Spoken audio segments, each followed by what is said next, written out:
Hello Year 2s, I'm going to read you the story Man on the Moon, a day in the life of Bob.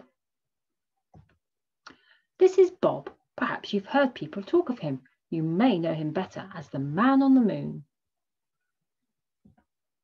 This is where Bob lives.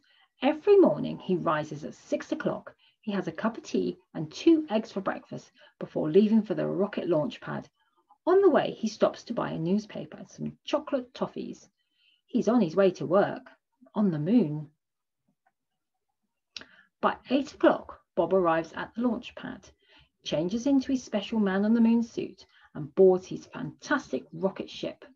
He must make sure he leaves by 9:15, otherwise he wouldn't make it to the moon by 9. On the way, he reads the newspaper and does the crossword. Bob starts work. His job as Man on the Moon is very important. He has to keep the moon clean and tidy. Quite often, astronauts drop sweets, packets and cans.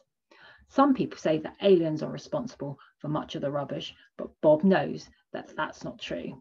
There's no such thing as aliens. By 12:30, it's time to eat. Bob goes to his rocket ship to fetch his lunchbox. This usually contains 2 sandwiches, either cheese or peanut butter, an apple and some chocolate-covered nuts. Sometimes he meets his friends for a picnic. His 2 best friends are Billy, the man on Mars, and Sam, the man on Saturn.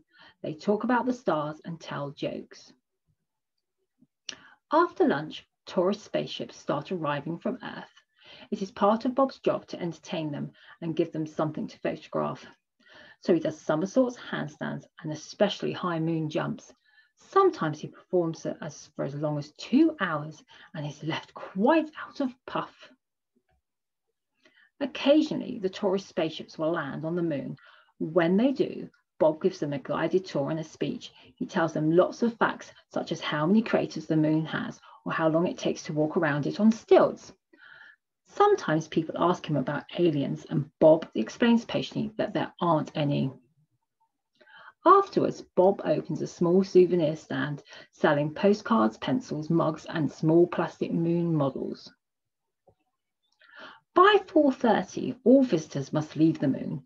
Bob looks round to see that everyone has left. He checks inside any big craters in case anyone has fallen in, but there's never anyone there. The working day is nearly over.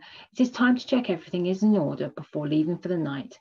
Bob packs away his equipment and any unsold souvenirs into his rocket. He switches on the moon nightlight before jetting off towards Earth. By this time, he's very tired, but he still has to keep his wits about him while flying the rocket. As he reaches Earth, it's about 5 o'clock.